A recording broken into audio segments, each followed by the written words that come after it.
que te acaricia la brisa y sientes que el rocío mañanero besa tiernamente tu mejilla y el aroma del café te hace cosquillas. Seguro sueñas que estás en Puerto Rico.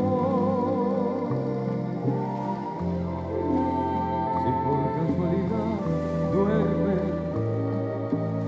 y sueñas que te enamoran las olas y que hay un cielo azul que conjura con la luna para hacerte prisionero, no lo digo porque es la tierra que quiero. Seguro sueñas que estás en Puerto Rico.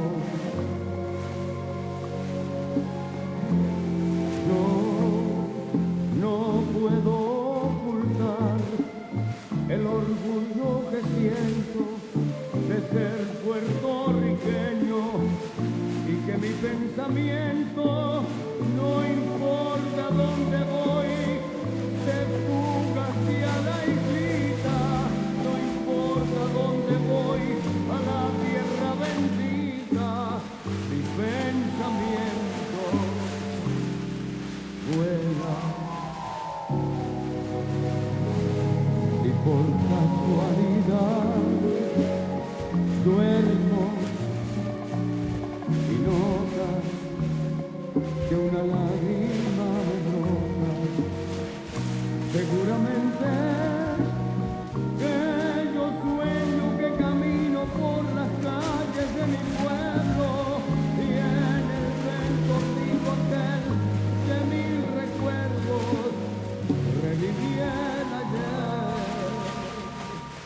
quizás llorando.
From this day forward, it's going to be only America first. I will fight for you with every breath in my body, and I will never, ever let you down.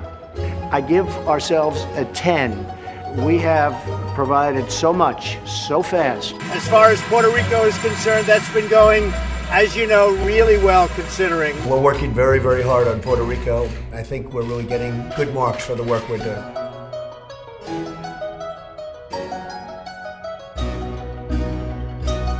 It's been incredible, the results we've had with respect to loss of life.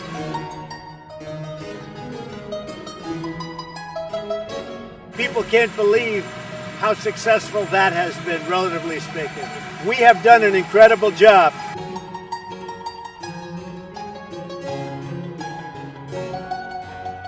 That's what I do. I'm a good construction guy.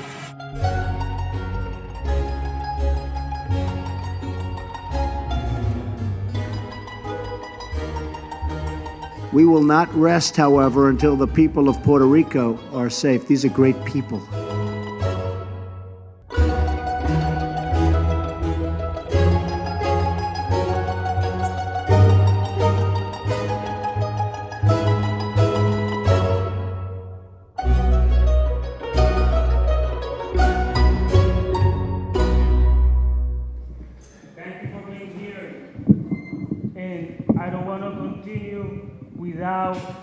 Acknowledging the powerful message that we got a couple of minutes ago from Marsha Parrilla. Thank you, Marsha.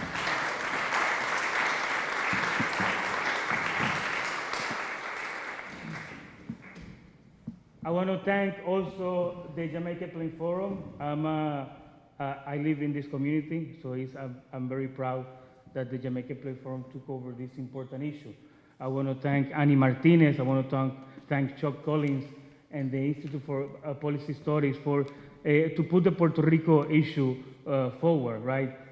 Coincidentally, with the disgusting message that we got from the president today regarding Puerto Rico's death, dishonoring in a shameful way the people that have died in our country after Maria. So it's a great night to counter that narrative today. So, as Annie said, my name is Otoniel Figueroa Duran. I'm a commercial division director for 32BJ. This is the janitors, so this is the union of the janitors and the security officers in Massachusetts and throughout the eastern seaboard. 3 years ago, some of us that are here, Latinos and Puerto Rican activists, decided that we needed to do something about Puerto Rico. There was a huge crisis in Puerto Rico, a financial crisis. We will hear about that soon. But we decided we need to do something. And we started activism. We started to do rallies. We started to do picket lines against financial institutions that were promoting poverty measures in Puerto Rico, displacing and killing child and senior people in Puerto Rico. 3.8, not only American citizens, but more importantly, human beings. In a colonial relationship with an empire that haven't allowed us to move forward, to craft an economic and sustainable way for us to survive. We created the Alianza por Puerto Rico, the Alliance for Puerto Rico. And we've been able to fight every measure that the government have tried to impose in Puerto Rico. And tonight, we're going to go very specifically about that. I want to welcome, I think that all the speakers should come to the table, and so we don't have the first speaker by herself here, because I want to introduce Ibis Fernández.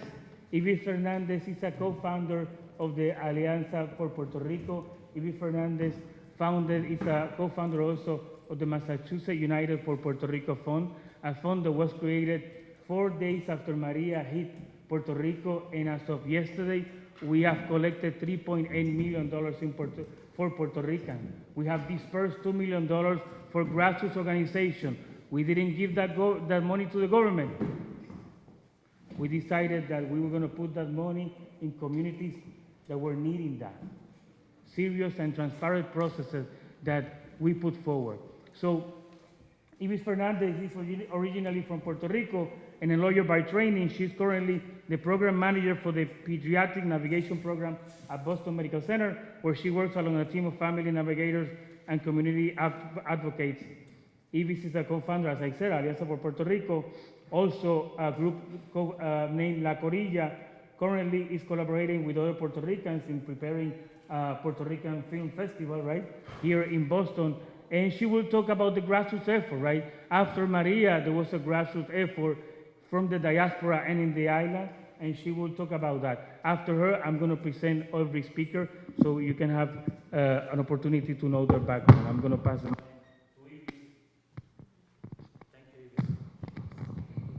Thank you, everyone. Buenas noches. And thank you for being here and providing this forum. As you all know, in exactly 1 week, it's going to be 1 year since Maria hit Puerto Rico. So these are very, very special days for us as we mourn our island and also all the people that we lost. But here today, I would like to talk a little bit about lessons learned after Maria, here being part of the diaspora, the Puerto Rican diaspora, all the supports that we had and some pitfalls that we encountered. And if a situation like Maria ever happen again, we will try as much as possible to avoid them.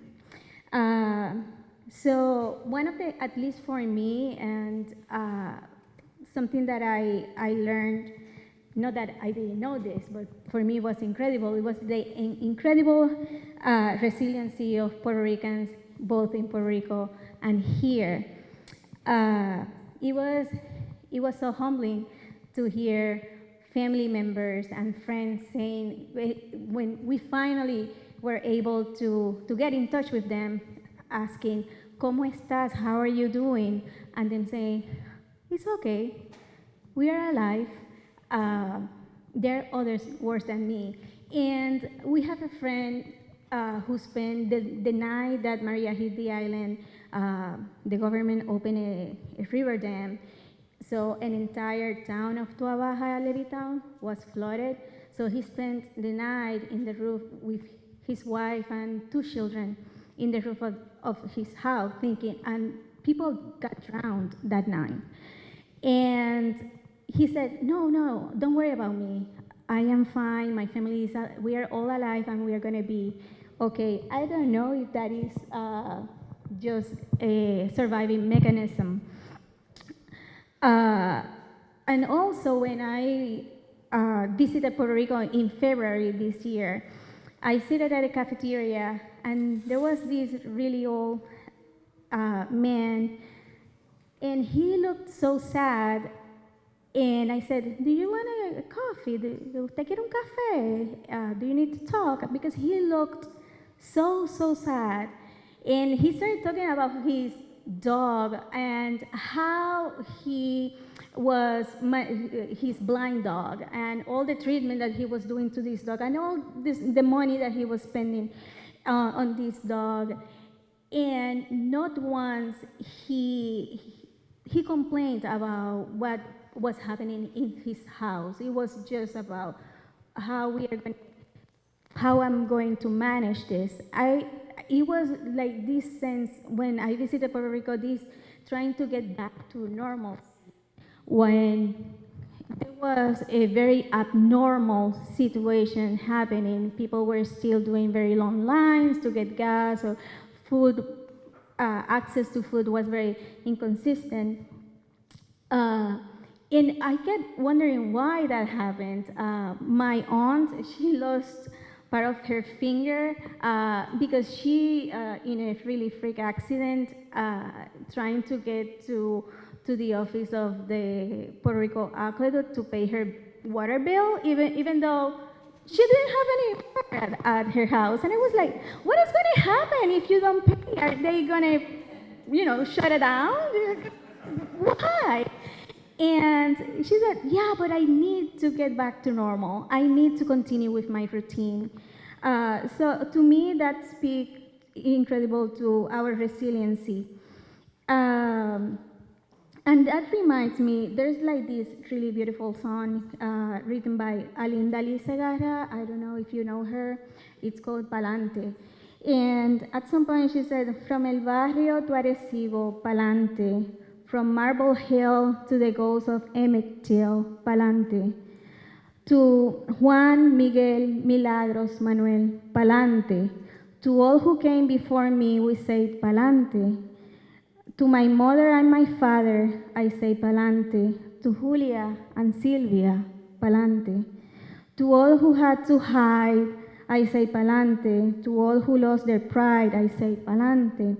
To all who had to survive, I say Palante. To my brothers and my sister, I say Palante. To all came before, we say Palante. I think that was the spirit of my friends, family, Puerto Ricans in Puerto Rico and here. So my second lesson was the importance of the community partnerships. So after Maria hit the island, there was like this incredible need to do something. Somehow I remember I couldn't barely sleep, and to me it was like incredible because I had electricity, I had water, I had access to food, but despite all that, I was feeling like something missing because I knew that my sister was having a hard time and my family there. So here, different people started, we started organizing and doing things. So with an incredible group of women, we created La Corilla, which Marsha was part of, and we did these very small flash funds in order to send to cover very specific needs. And it worked. So in terms of relief, if this ever happened, or if you are looking to how to support people who are going through these climate situations, disasters, I'll say that just picking a group in the community that is organized and just assessing what do you need and just sending the money. We provided medicine, we provided chainsaws to open roads that were just not able to gain access to places. With Jovanna also, we had some initiative to trying to identify people in Puerto Rico, organizations in Puerto Rico that were doing the job and just providing very quick relief. Here in Boston, there's an incredible group of Latinas and Puerto Ricans that are working with medicine, like very natural medicine, yerberas, and they had their plants and they made medicine and they just took their bags and went down to Puerto Rico and provide for mosquito repellents and those kind of things. And of course, the Massachusetts Fund for Puerto Rico, that with Otoniel and Adrian, that are here. With this, we also are trying to provide resources to Puerto Ricans in Puerto Rico, but in the long term, in terms of energy, in terms of more sustainable, now that the situation supposedly is like back to normal. So, and why is this important? Basically, because we have learned, and every day is like a new, very sad surprise, that governmental agencies in general cannot be trusted. Time and time again, we continue finding the shortcomings and pitfalls of bad administrators and colonizers. And I would like just to close my participation today with some words from a fellow Puerto Rican who said, "To be Puerto Rican is to be constantly denied your humanity. From the geopolitical to the socioeconomic, to your core, every day feels like you are resisting to just be here to exist. Arguments reduce your humanity to citizenship, one that you didn't even ask for. Reading the news is a draining experience, and as September 20th inches closer, you are reminded that your island is disposable to both local and federal state apparatuses. I miss my island so much, and I, as many others, hurt. Thank you.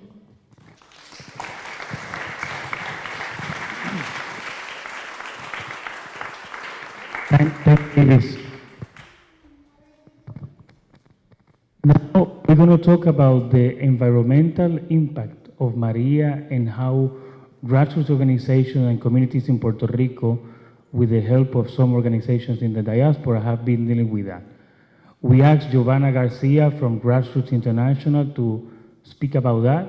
She said, I'm going to be in San Francisco, I'm going to send you a video, and then that night she told me, I changed my mind, I changed the flight, I'm going to be there. So she just got down from a plane from San Francisco, and she's here talking to us about this.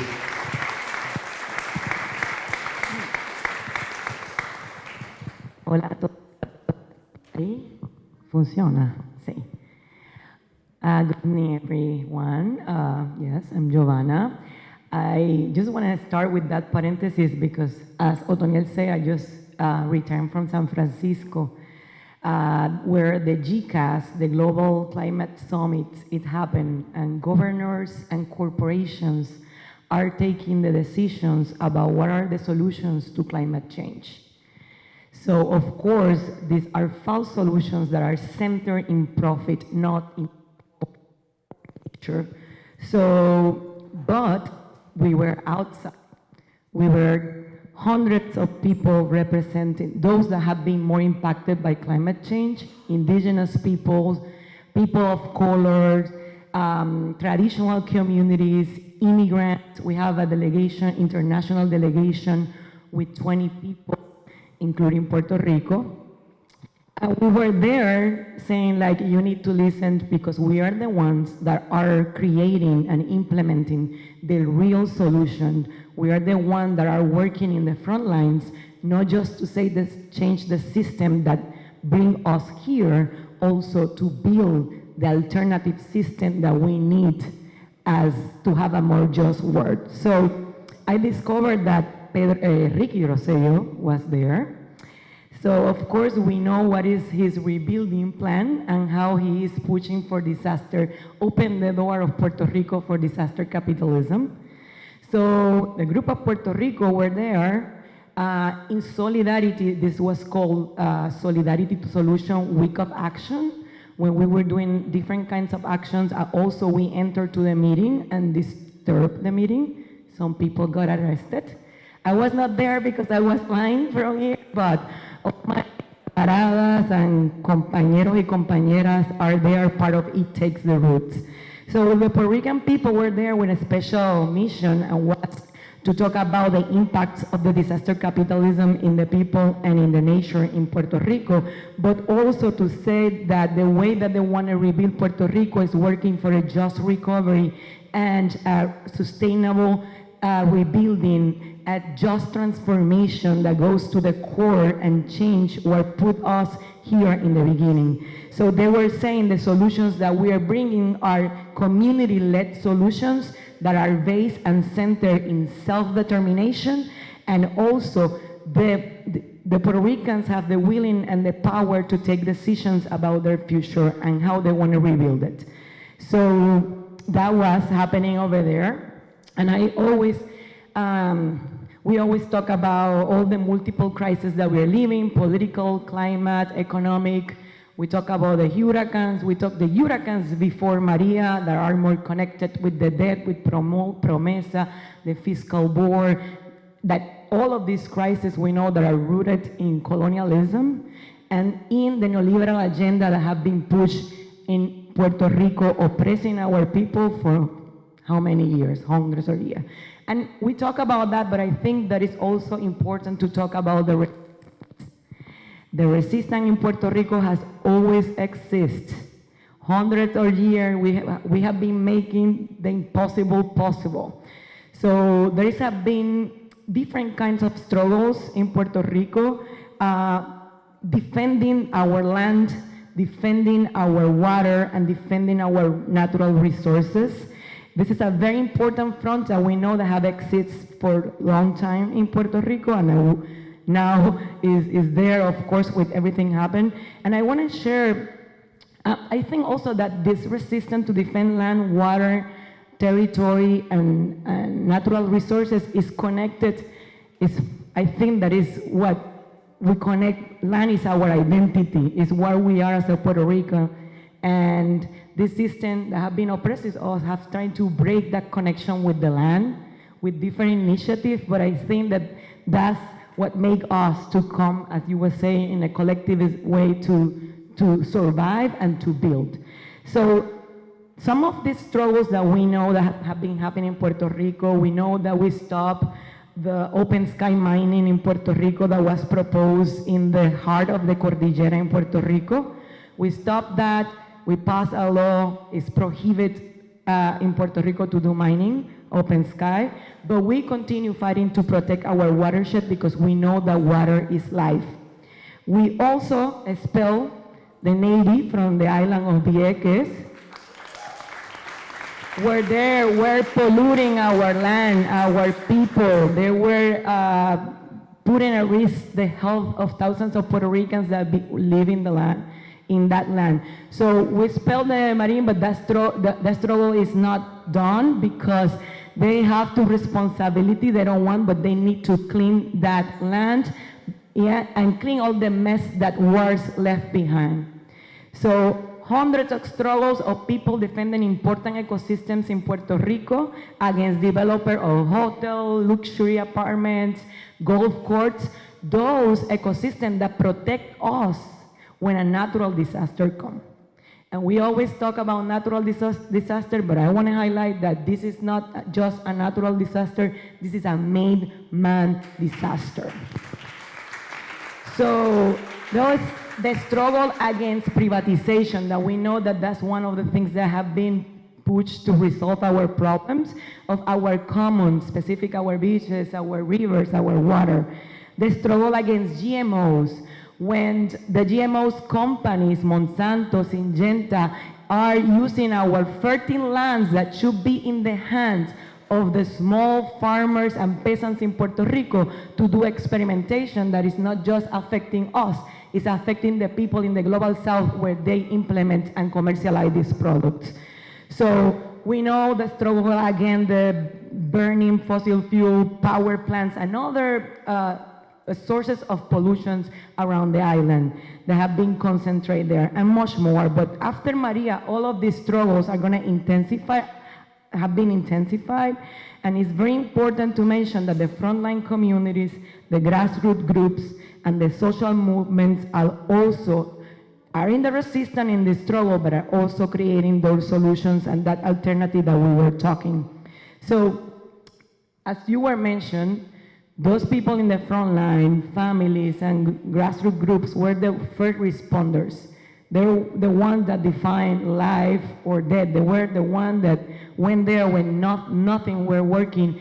And our corrupt and unprepared government was not responding, and U.S.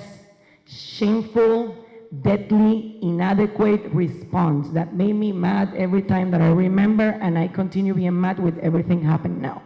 So they were not just doing that. At the same time, these groups are the ones that are thinking in the mid-term rebuilding and the long-term struggle and the long-term rebuilding of Puerto Rico that, as I say, is based in solidarity, self-determination, and is also based in community solutions. So the big lesson after Maria, we understand the vulnerable system that we have. 98% of the energy comes from fossil fuels. We import that using ships, then we transport that by trucks, and then we transfer the energy with underground pipes and underwater pipes to Vieques.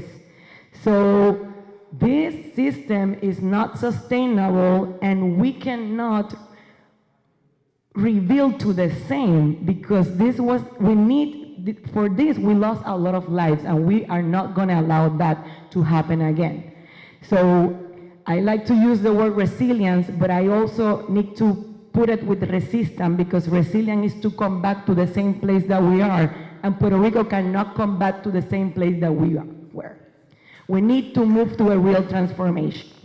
So what is happening? What are the groups in Puerto Rico promoting? Is a different kind of system. We are working like Casa Pueblo, y Debajo, los centros de apoyo mutuo are working to, we were working before and now more than ever, to build community-led, uncontrolled solar energy.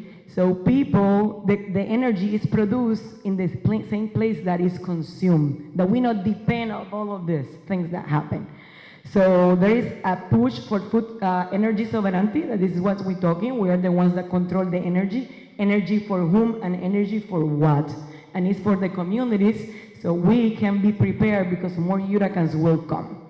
So that's one of the parts, and we need to say that, for example, in Adjuntas, Casa Pueblo was in oasis and saved a lot of lives because they have energy.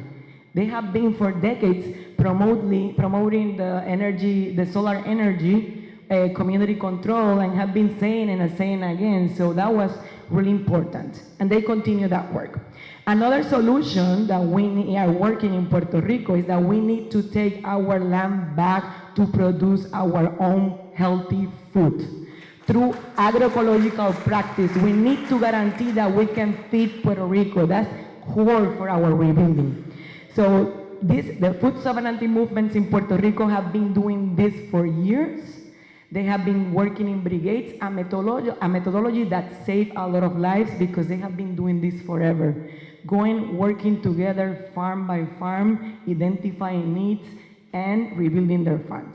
Grassroots International, I went there a couple of times after the hurricane, and we quickly learned by the groups on the ground that the emergency response needs to become support to building the movement and strengthen the movement in Puerto Rico that is going to rebuild Puerto Rico. That is the one that are in the resistance fighting about all of this injustice. So we start creating trust relationships with these groups, and what we learn from them, they guide us. The core of our support will be decolonizing from below and supporting multiple sovereignties, food sovereignty, energy sovereignty, economic sovereignty.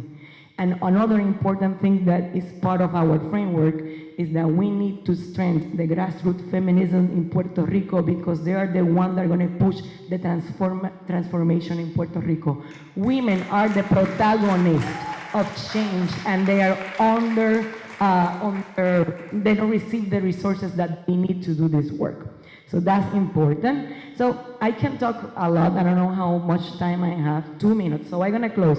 So how Just Recovery look? Like, just think about what they're doing. Let's talk about Centros de Apoyo Mutuo in Puerto Rico. They're occupying abandoned schools, and they're creating community hubs to organize and to provide shelter if another hurricane comes.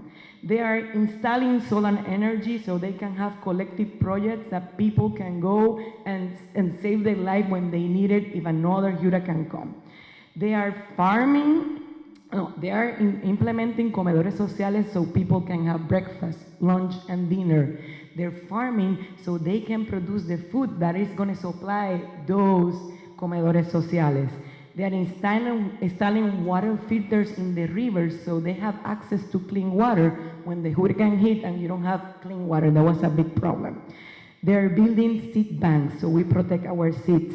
The food sovereignty movement is trying to do land trust so we can guarantee the food, and also occupying land so the land can come back to the people, where it should be not in the hands of Monsanto or all of these corporate interests. So my message is that a just recovery needs to be with dignity and needs to be centered in the well-being and the freedom of the Puerto Rican people. Not the capital, not the corporate interests, and not the way that is happening. So what is our role here? Our role is, this is a critical movement moment and we need to show up. We need to be in solidarity to those that are in the front, and our responsibility is to raise their voices and their demands, because they're the ones that remain and they're the ones there working for the alternative and resistance. So we need to represent their voices here. We need to do it with respect, and we need to let our work need to be led by them.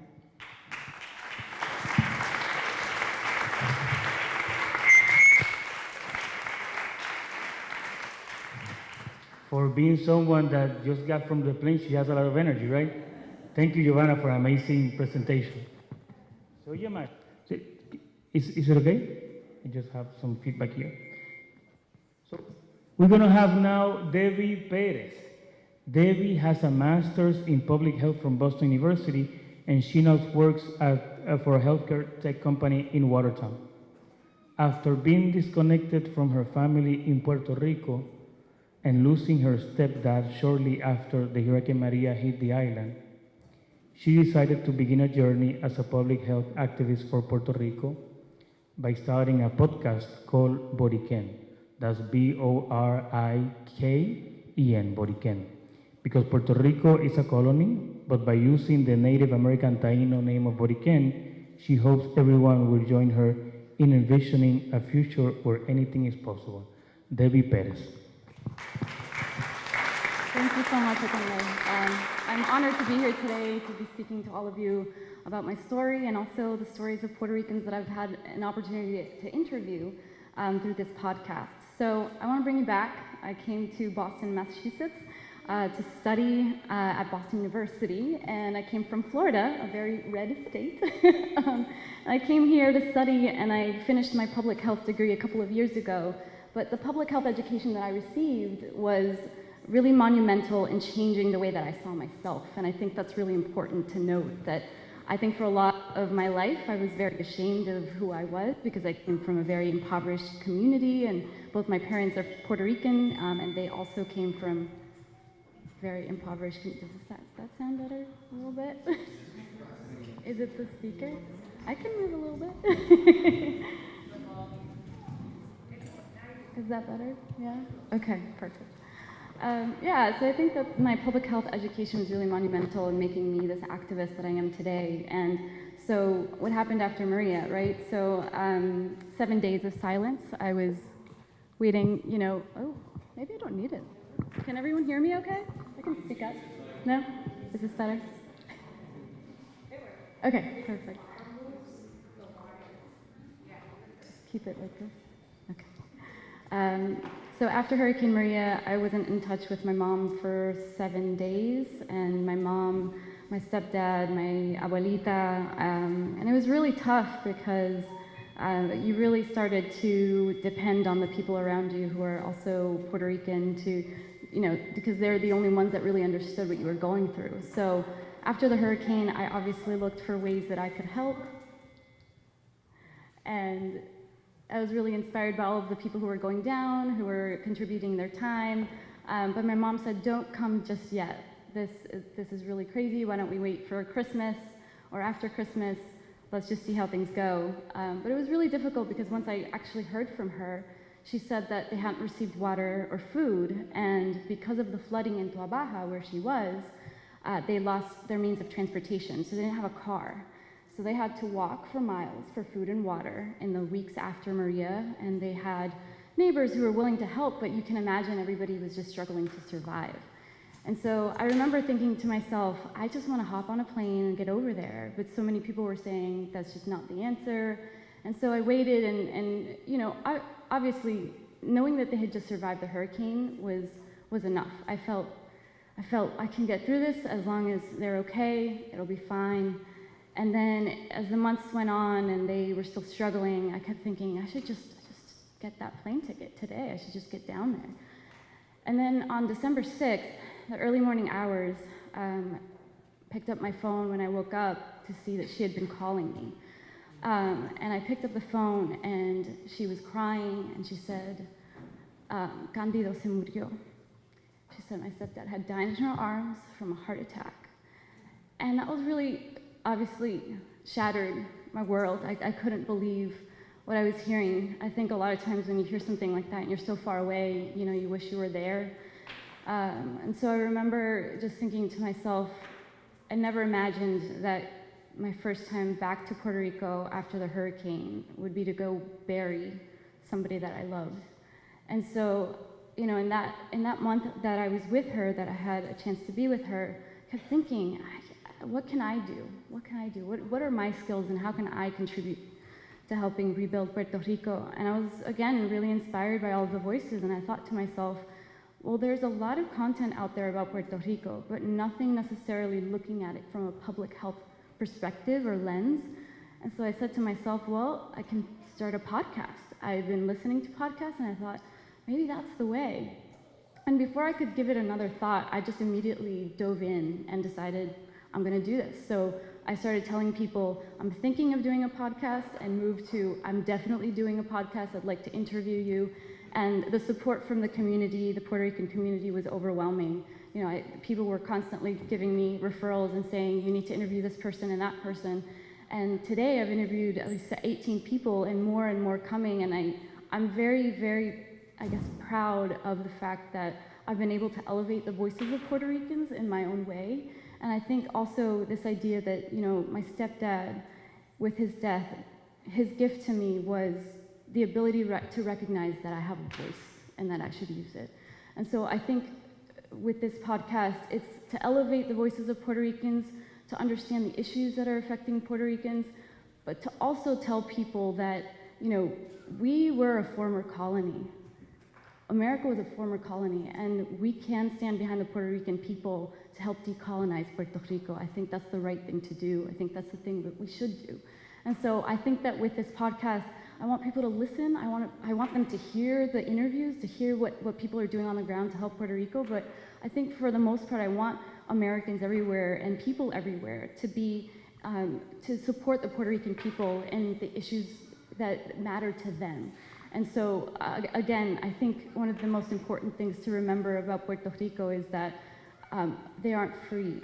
And I think we need to understand, what does it mean to be free in Puerto Rico? Because we know what it means to be free here, but what does it mean to be free in Puerto Rico? And we could see it. We could see it in the school closures, we can see it in the poverty levels rising and the crime rising, we could see it in the fact that there was water just sitting there for months while my stepdad and my mom were waiting for it. And so all I have left of my stepdad is a worn out picture from the summer before the hurricane came. And I have this, I have a handkerchief that I keep with me, and I have my memories. And I can't change the fact that he died, and you can't change the fact that he died, but I do hope that you will stand with the Puerto Rican people, and that you'll support us, and that you'll help us out, that you'll stand behind us, and that you'll be there with us as we move forward. Thank you.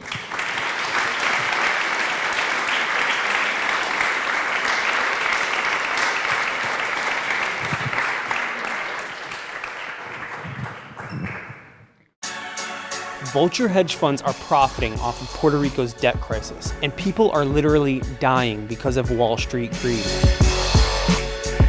The American Commonwealth of Puerto Rico is in a serious debt crisis. Many are not able to get the medical care they need because U.S. hedge funds are using their political leverage to get maximum profits before Puerto Rico pays their doctors and hospitals. And everyday citizens are paying the ultimate price. It is a big issue. They could die.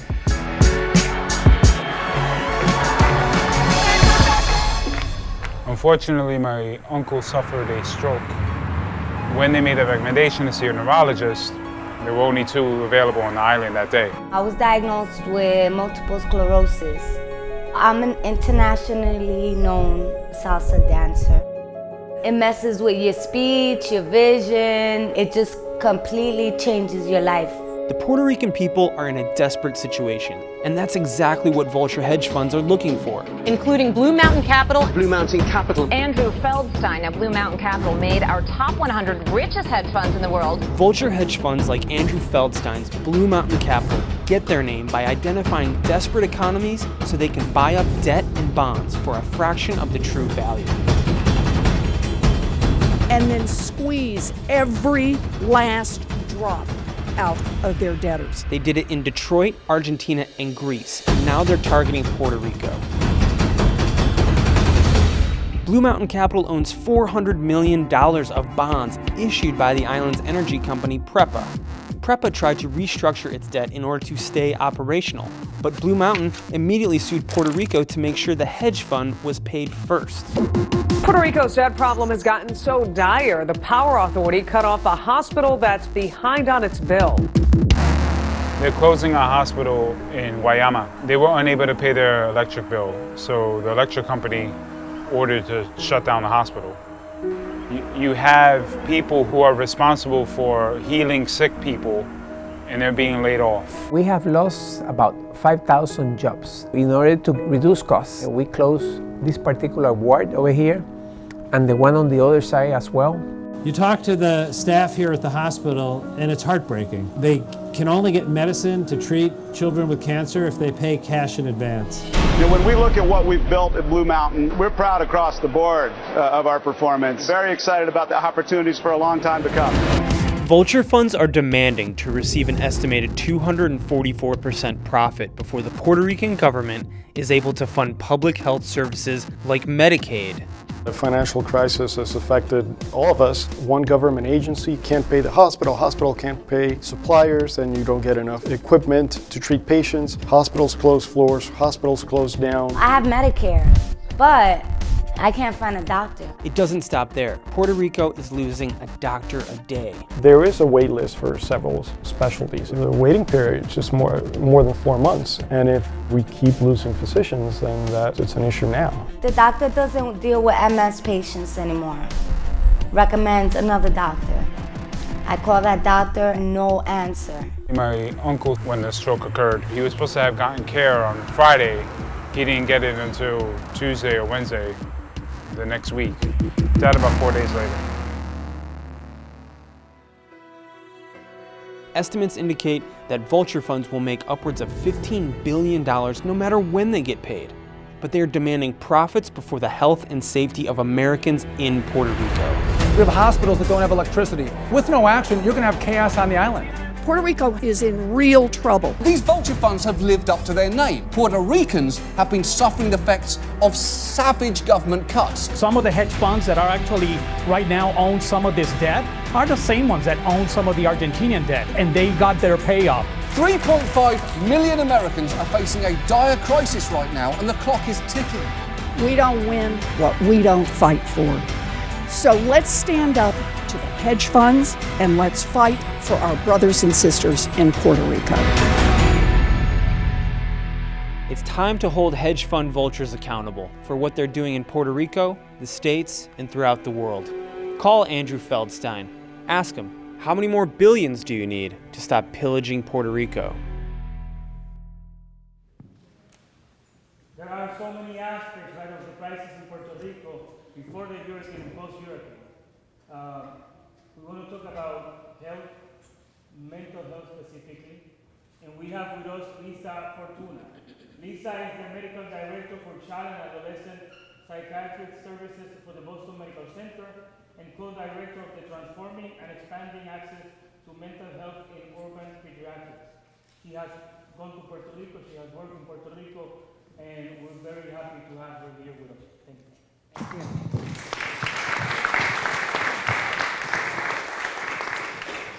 Okay, let's see what luck I have with, sounds okay? So, as mentioned, when Hurricane Maria happened, like most of Puerto Ricans in the diaspora, my first thing was I have to get over there, and I have to get in contact with the people that I care about. And I could not, like everyone else, get through and be able to speak to extended family or even close friends. But in the meantime, I tried to sort of figure out how can I get over there on a medical mission, at least, and be able to help around the mental health issues. I was born in Puerto Rico. I grew up on the States, but I did train in pediatrics in Puerto Rico, in Centro Médico. So I knew a little bit about the healthcare system there in San Juan. And I knew about Puerto Rico, so I did go, and so I got together with Project Hope, which is an organization that does mission trips. And before I got there, I got a call from my friend, finally, Gladys, who I was not able to contact for the longest time, and she sent me a text, and she said, I'm okay, give me a call. She said, Lisa, I am a tough cookie, you know it, and I have never felt so desperate and despairing in my life. So I went to Puerto Rico. I was able to get in contact with her. And I went around with Project Hope to many, many places, like in Ponce, Utuado, up into the sort of more rural areas and mountains to be able to outreach. And I went with a group of physicians that were mostly working with medical illnesses. And we did find, and one thing that was beautiful is that I connected with Elise, and we found a way to get medicine and medicines from Boston Medical Center for me to be able to take things like insulin and heart medicines and all kinds of other medicines. And we were able to go around all to different places where over and over again we found people who were on the verge of running out of insulin and things that were life-threatening in terms of the care that they weren't able to access over and over again. And the message that I kept getting from people was, when we were in the main towns, go up to the mountains or go over there because we're better off. It's that sort of Puerto Rican thing, like, we're okay, we'll handle it. Go up to, help the people who are worse off. So we kept trying to find the people who were worse off, and we found it over and over again, people without roofs and people without their medicines. Young people, bedridden elders who were, and the one thing that was very convincing to me is that the mental health issue, and that was something that many of the doctors I was with, they're like, Lisa, you're needed here tremendously because the mental health issues are outlandish. And the one thing that I really, really noticed is that the mental health issues were about Maria, but they were also about everything that had been happening before Maria. Right, the economic injustices, the challenges that people were having in terms of employment and poverty, and to be frank, this sort of colonized status of being constantly abused is toxic. It's toxic to people's mental health. So all of these things that we're talking about in terms of environmental justice, economic justice, are all related to the health and mental health well-being of the people of Puerto Rico. Because it really is that sort of over and over again and cumulative effects of abuse and that really impacts on people's mental health. By the same token, the one thing that I could sort of gather from people is where they found resilience and resistance, right? And I do think that both of those things go together. I think that people were resilient when they were up for resisting the further abuse that they were receiving. And when they were willing to say, I have pain and I'm struggling and I need help with that, but I also need to get up and be able to help other people around me. And so it was when people got together and did the community dinners and then supported one another that they found solace. And part of my work was to sort of, over and over again, to encourage people to not isolate and not separate.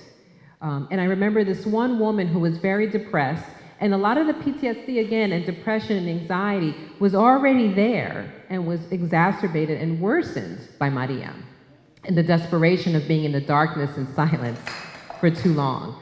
Elders who, were having anxiety attacks because at close to 6 o'clock, the lights would go out and they would feel lonely and alone and scared. And people were, there's this one woman who told me, I'm starting to see spirits walk around at night at this point because I'm so, desperate. But again, the idea was to reconnect people.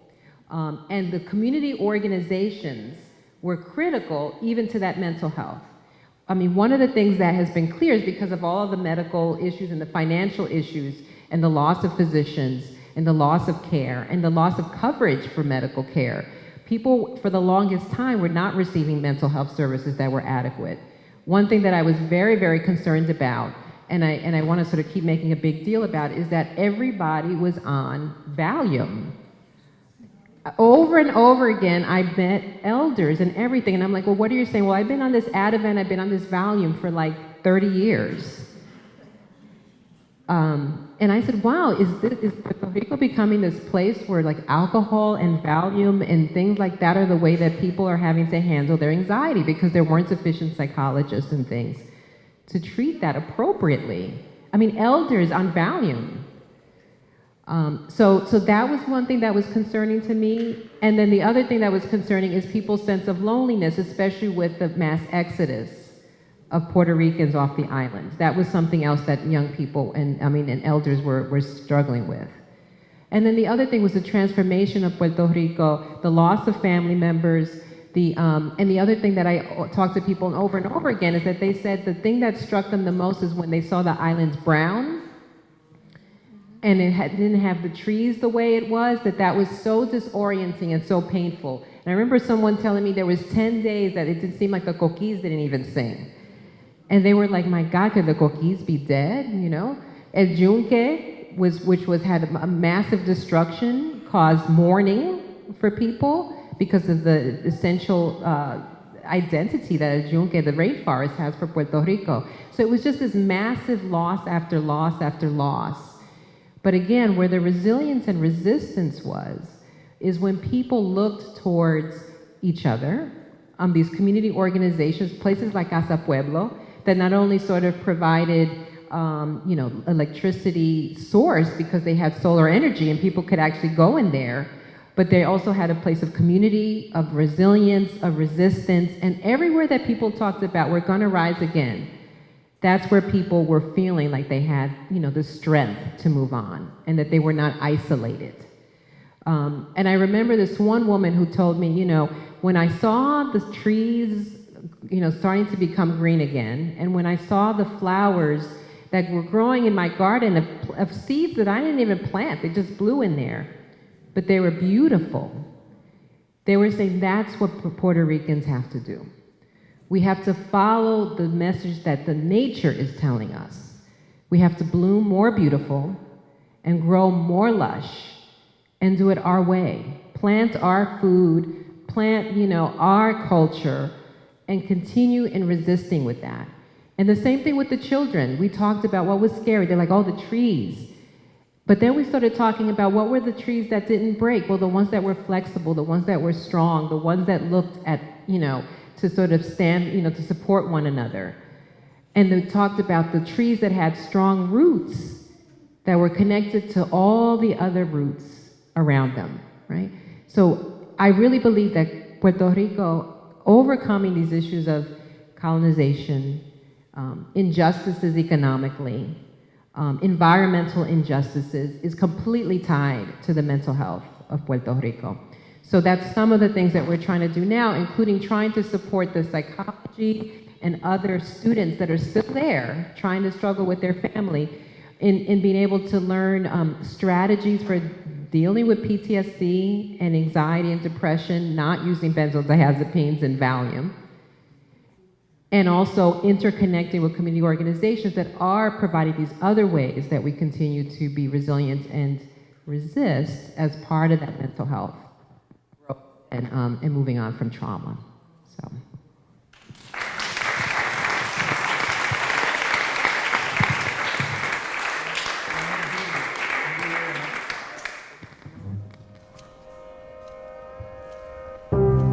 Más de 150 colegios han cerrado sus puertas en Puerto Rico en los últimos 5 años a raíz de la crisis económica en la isla.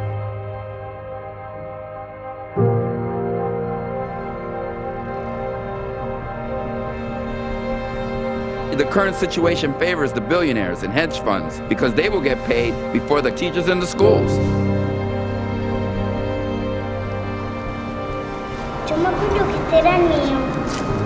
Eliminating more public schools will make vulture funds richer off the suffering and the misery of the children of Puerto Rico.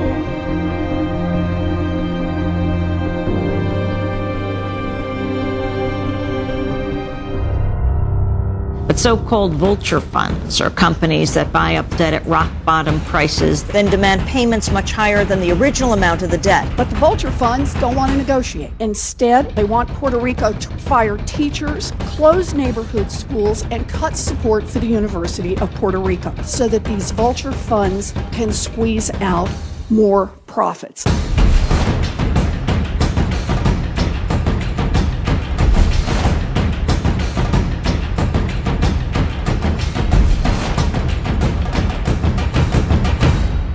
Cuando nosotros nos enteramos que la escuela había cerrado, fue algo bien difícil, especialmente para ella.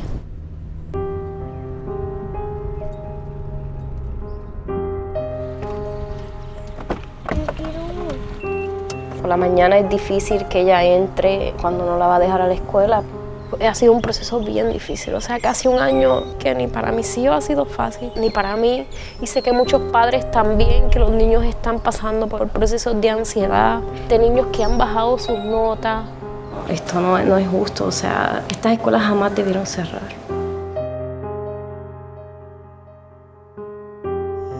Yo no cogí prestado. Yo no creé la deuda. ¿Por qué tengo que pagar yo?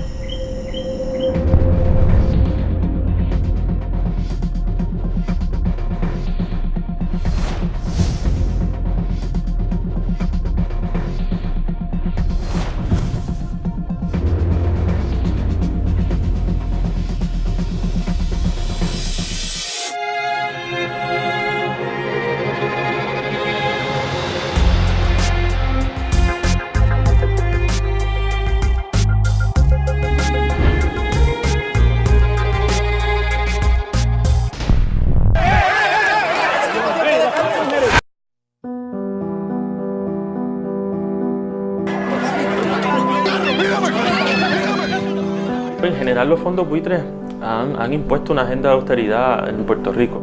Cada vez que se aumentan las matrículas en la universidad, responden a las necesidades de pagar esos bonos. Y el gobierno lo que está haciendo ahora es cerrando escuelas para poder concentrar su presupuesto y pagarlo. Los menores de 25 años van a cobrar $4.25 la hora, sería el mínimo. Y los impuestos y lo caro que es la vida aquí en esta isla, no podríamos sobrevivir.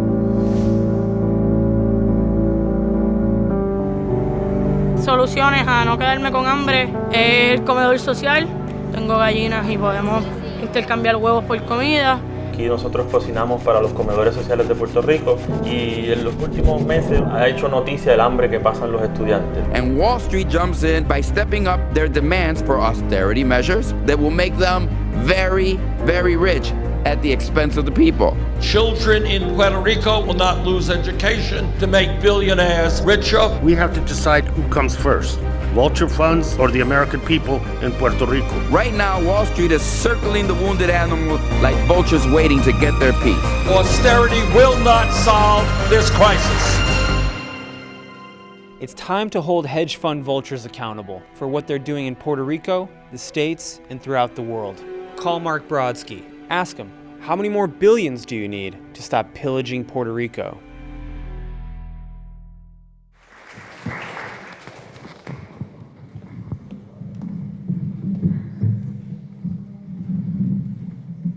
How did Puerto Rico ended there? What was the role of the global financial elite in that mess? What was the route that Puerto Rico traveled? For the infrastructure of Puerto Rico not be ready to support or to face a hurricane like Maria.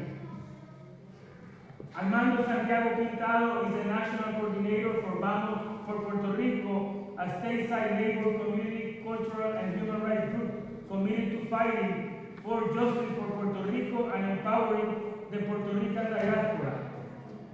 Before joining Vamos for Puerto Rico, Armando was the legislative director for the Representative Manuel Natal in Puerto Rico, where he was responsible for drafting the enabling legislation of the Puerto Rico Commission for the Comprehensive Audit of the Public Debt and advising the Commission in the investigative work. Armando has over 6 years of experience in legislative affairs in Puerto Rico, 4 of which were in public service. He holds a bachelor's degree philosophy, policy, and law from the University of Virginia, and a law degree from the University of Puerto Rico. Thank you, Armando, for being here.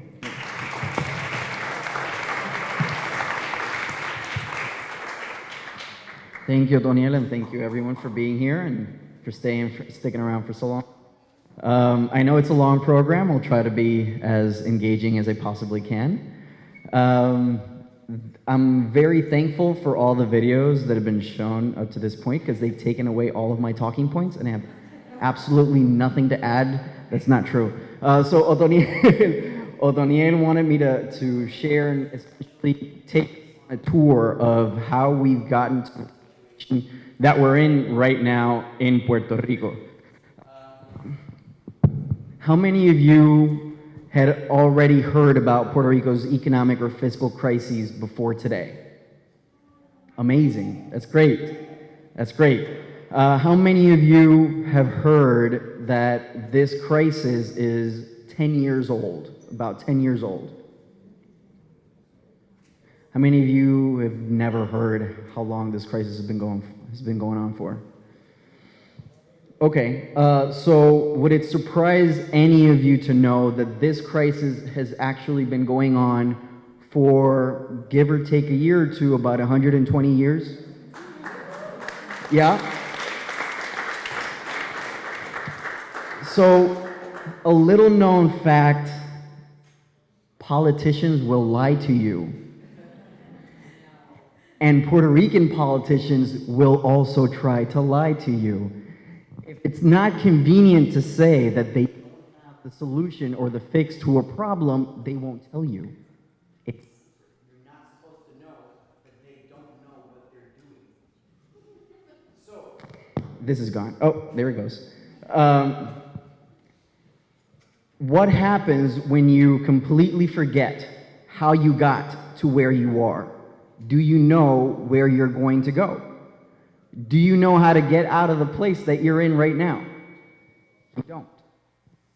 What happened in 1898? The United States invaded Puerto Rico.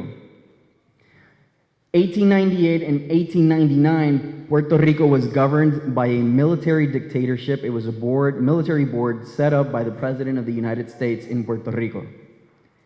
1899 was the last year of that military dictatorship. Coincidentally, it was also the last year that Puerto Rico ran a solid budget surplus. What happened in 1900?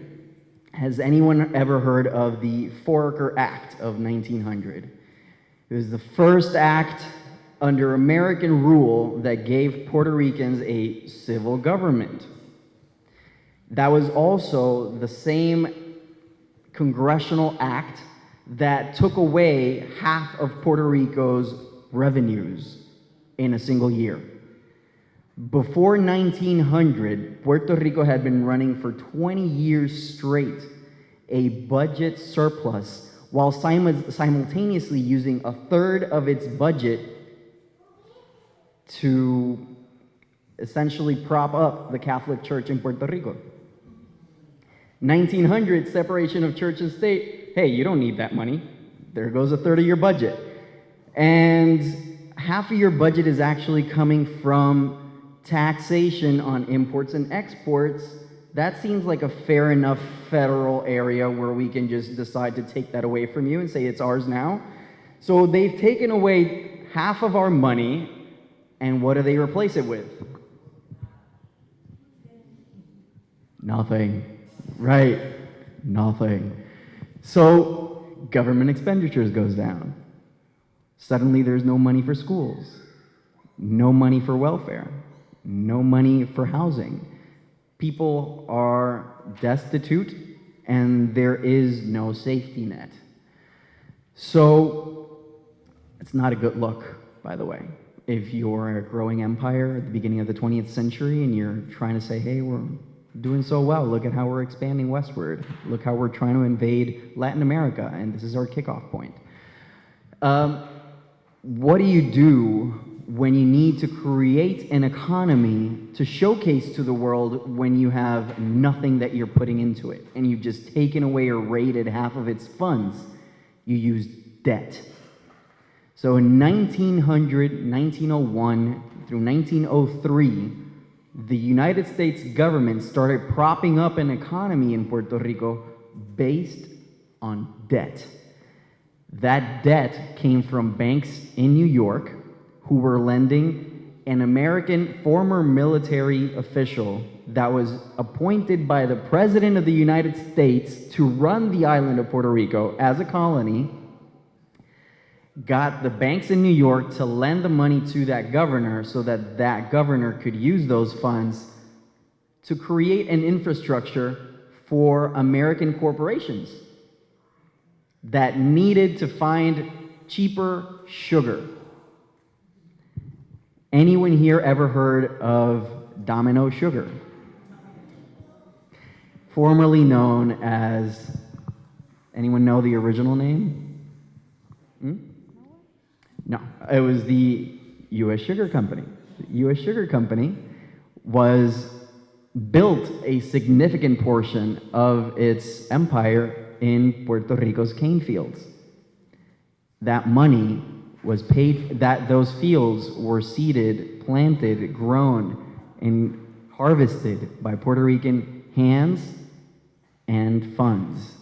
It was paid with debt that was repaid by the Puerto Rican population for decades.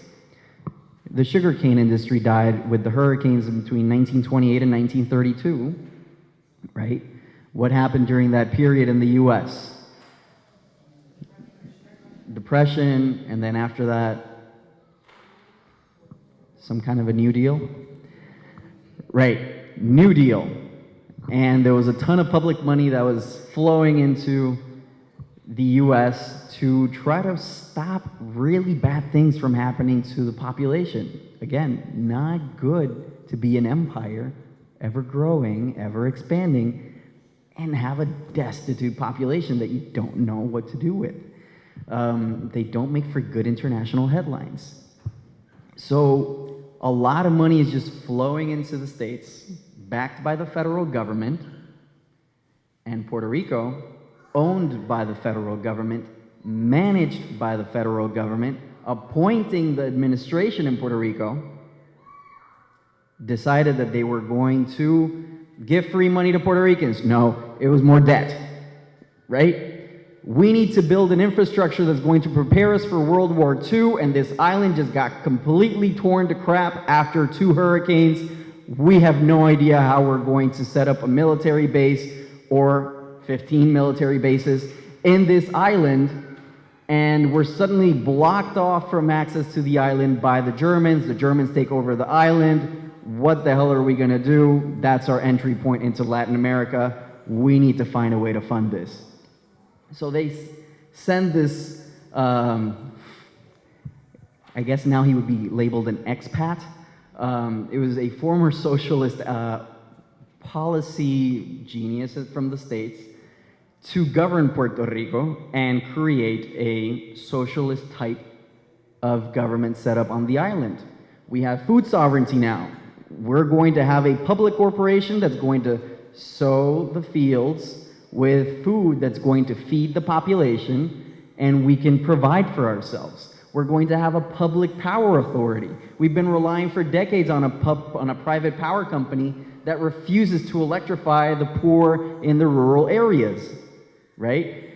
We're going to start building hospitals, and we're going to have socialized healthcare. We're going to provide free access to health clinics to everyone on the island. We're going to have a public water authority. We're going to have a public telecommunications authority, and we're going to provide all of this at the subsidized rate of any public non-for-profit corporation. And we're going to feed it with a lot of debt. That debt will be repaid by an economy that you're going to start incentivizing. Where's that economy coming from? The hurricane completely took away the sugar, took away the coffee, and we have nothing else to plant. So in comes the manufacturing industry. Well, the manufacturing industry is super profitable, and we're going to make it even more profitable by giving them tax breaks. Federal tax break. That's a job creator right there, folks. Tax breaks. Now, funny thing, the manufacturing industry did not create the jobs that took away Puerto Rican poverty.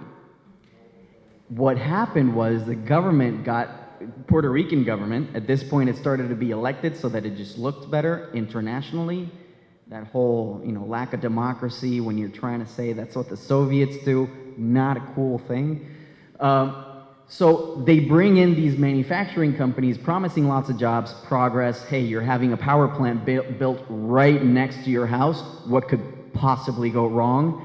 And all of their waste is just going to go down the river. You're not going to have to smell it. You're not going to have to see it. It's just going to go down river. Not a problem, right?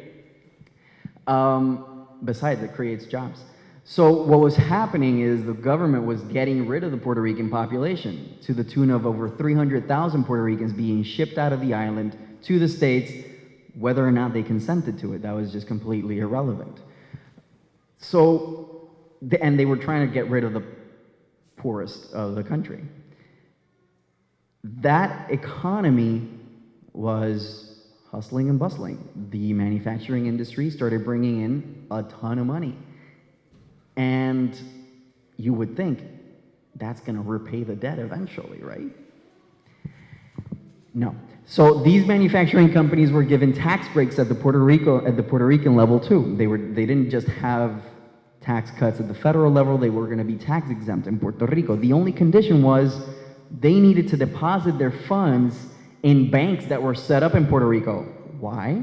Well, because these banks happen to not be regulated by the federal government, because the federal government said Puerto Rican banking consumers don't really need a sophisticated entity like the SEC or the FDIC or other entities to take care of or look over the banks. It's just going to be optional. If they want to be regulated by us, they'll just tell us, right? So the company, the manufacturing industry, had to deposit all of its profits into Puerto Rico's banks 2 years, and then they could take out the money, repatriate the profits to the US, completely tax-free. No one pays any taxes. No one repays that debt, except the Puerto Ricans that are still stuck in the island don't have a real base for. Just to give you an example, the poverty levels in Puerto Rico are about as bad as you can possibly imagine. Half of the island is living under the federal poverty line, okay? 56% of children in Puerto Rico live in a household that is extremely poor or extremely poor. 2/3 of the island is on Medicaid. And you just saw the kinds of services that they now have access to. Over 40% of the public schools have been closed down in the last 2 years in Puerto Rico. This is not an economy that's built to repay any kind of debt. But the banks in Puerto Rico were more than happy to accept any and all deposits made by the manufacturing industry to keep all their profits, because they would turn this money into debt. The people of Puerto Rico would be able to buy their own homes with these subprime mortgages that we're going to build through 40 years of excess deposits in our banking industry that is not regulated like the US banking industry. Puerto Rican consumers are going to be able to get access to credit cards even when they don't have a real source of income or any other place from which repayment can be gotten. So you start building a consumer base, a fictitious consumer base. People start to imagine, hey, we're in the middle class now. We've got access to credit. I'm middle class. I'm still earning under $20,000 a year, but I'm freaking middle class because I got a credit card. I got financing approved for my iPhone. I got a brand new car that it's probably going to get repossessed in a year or so, but we're fine. That same kind of standard of living was being propped up at the public level by public debt that was gotten just as easily and just as cheap with the excess deposits from a tax-exempt manufacturing industry that was being propped up by the federal government jointly with the Puerto Rican government because they wanted money. Money that the rest of the population was not promised, did not receive, and cannot possibly produce to repay the debt that they did not create. So what happens when the federal government says, all right, we're sick and tired of all these corporations taking advantage of the tax breaks that we created for them. It's not fair to the American taxpayers that have to pay for all of that. Are we sure that the American taxpayers are paying for anything that's happening in Puerto Rico at this point? How many of you have heard that Puerto Ricans just live off, a ton of Puerto Ricans live off of federal welfare programs? Raise your hands if you have. Yeah. Let's say that we get rid of Social Security because we actually have to pay into that. Let's say that we get rid of Medicare because we actually have to pay into that. And let's take everything else then. Every other federal transfer that goes into Puerto Rico is still going to be less than $5 billion a year and wouldn't make a dent in the economy if you doubled or tripled it. How much money are corporations taking out of the island? $34 to $36 billion a year. That's more than a third of the economy is going to the US tax-free yearly. A good chunk of that, and up to 2015, about 4.7 billion of that was in interest on repaying of Puerto Rico's debt. So about the same amount of money that's coming into Puerto Rico's federal transfers is going out as repayment to the banks that are lending money to Puerto Rico. And it's somehow our fault. It's somehow Puerto Rico's responsibility to repay that money. So what's been happening this whole time? Puerto Ricans, as everyone's mentioned, have Puerto Ricans are a nation. Let's start there. Puerto Ricans are a nation.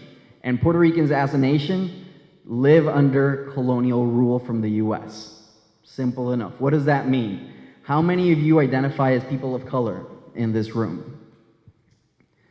How many of you that identify as people of color can say that you feel like you are a majority in your constituency? Damn. So in Puerto Rico, we are a majority.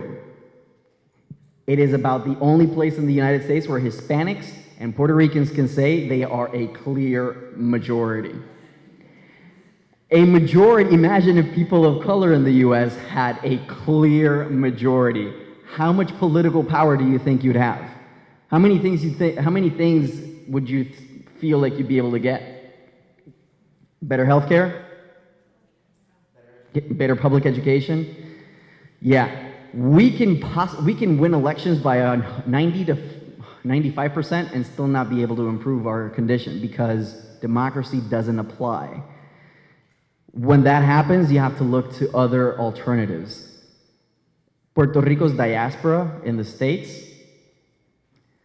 are now the majority of Puerto Ricans.